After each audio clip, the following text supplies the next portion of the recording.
जो भगोड़ा है, अदालती मफरूर है, वो आता है, उसके लिए अमला उसका अंगूठा लगवाने के लिए वैसे ही अंगूठा छाप है। आपने देख ली थी उसकी तकरीर।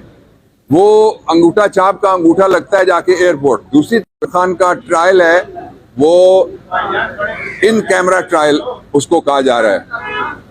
वो इन कैमरा ट्रायल नहीं है, वो in jail in camera trial है। पाकिस्तान के इससे पहले 7 वज़ीर आज़म के ट्रायल हुए हैं, शहीद भुट्टो, बीबी 2, और ये जो अभी आए हैं चेरी ब्लॉसम ब्रांड भाई, दोनों, इन दोनों के ट्रायल हुए। राजा साहब का ट्रायल हुआ, अब्बासी साहब का ट्रायल हुआ, और ट्रायल हुआ फिर गिलानी साहब का। ये 7 ट्रायल हुए हैं ओपन, किसी को कोई खतरा नहीं था।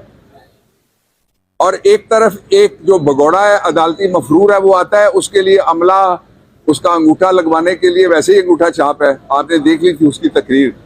वो अंगूठा छाप का अंगूठा लगता है जाके एयरपोर्ट। दूसरी तरफ ये ना ही ये सेशन जज साहब का काम है और ना ही लॉ मिनिस्ट्री का काम है कि वो ये तय करें कि कहाँ पे ट्रायल होना है।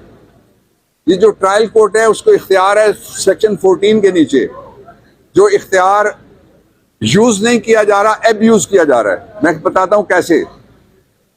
आपके लिए जो मीडिया है पाकिस्तान का और बैरून मुल्क का, उसके लिए ट्रायल, फेयर ट्रायल को तभी हो सकता है जब आप उसको कवर करेंगे। वहां बैठेंगे जाके, ये सारे रिपोर्टर्स बैठेंगे और सारे जाके जो ब्लॉगर्स हैं वो बैठेंगे, वो फेयर ट्रायल होगा।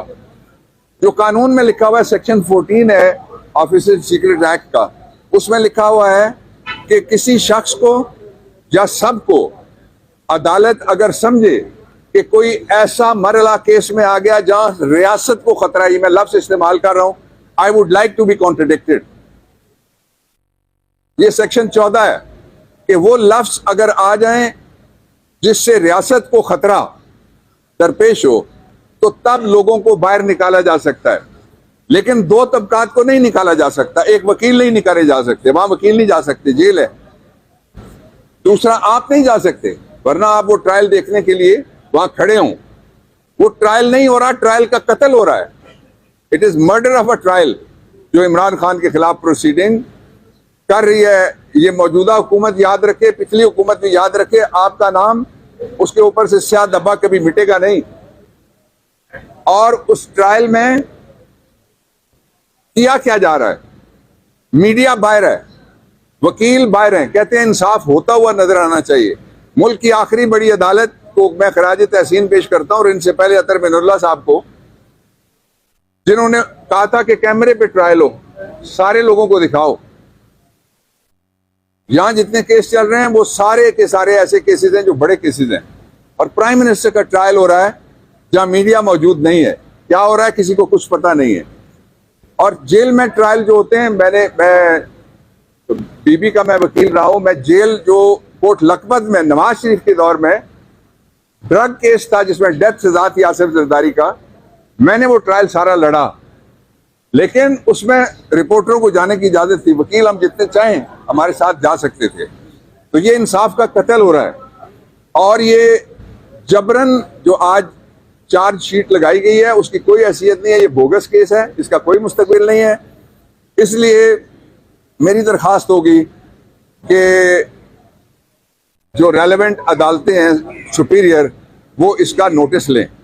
बाद में पछताने की जरूरत नहीं होती कि एक चीफ जस्टिस साहब भी रहे, उन्होंने अपने मेमोयर्स जब लिखे, उन्होंने कहा हमसे जबरदस्ती फैसला कराया गया था। मैं भुट्टो के मर्डर केस की, जिसको मर्डर ऑफ अ ट्रायल कहते हैं, उसकी मैं बात कर रहा हूँ। वही तारीख फिर नहीं दोहराई जानी चाहिए। उसके साथ ये तारीख भी नहीं दोहराई जानी चाहिए कि आपने देखा जो जलसा होता है उसमें गलियां भी भर जाती हैं, लोग खुशी से आते हैं। तो हबीब जालिब ने एक दफा एक रेफरेंडम हुआ था जो नवाज शरीफ साहब के मोजिद और इनके मुर्शिद दोनों थे, ज़ियाउल हक साहब ने रेफरेंडम कराया था। तो इनका जो जलसा था उसके ऊपर मेरा कमेंट ये है कि ये बिल्कुल उस रेफरेंडम जैसा जलसा था जिसके बारे में हबीब जालिब ने कहा था कि कुछ मायूस से चेहरे थे, सच्चाई का मातम था।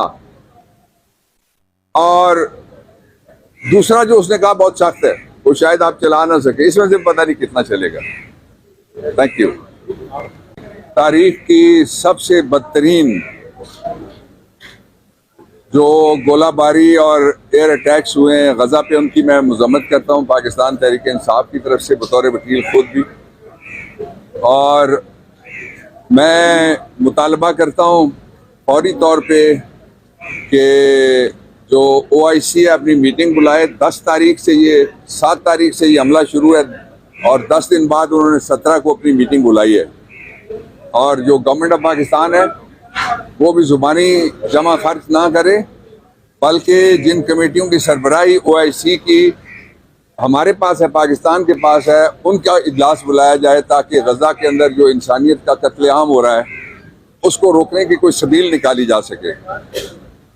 इसराइल का जो खौफ था, रोब था, वो ख़त्म हो गया। इसराइल बतौर रियासत उसका वजूद ख़तरे में है और जो ये सारा रास्ता है, खून की नदी है नहीं, ये दरिया नहीं है, ये समंदर है, इसको तैर के इंशाअल्लाह अज़ीज़ फ़लस्तीन और अल-कुद्स दोनों आज़ाद होंगे। अब मैं इमरान खान के बारे में आपसे आपने देखा जो जलसा होता है उसमें गलियां भी भर जाती हैं, लोग खुशी से आते हैं। तो हबीब जालिब ने एक दफ़ा एक रेफरेंडम हुआ था जो नवाज शरीफ साहब के मोजिद और इनके मुर्शिद दोनों थे, ज़ियाउल हक साहब ने रेफरेंडम कराया था।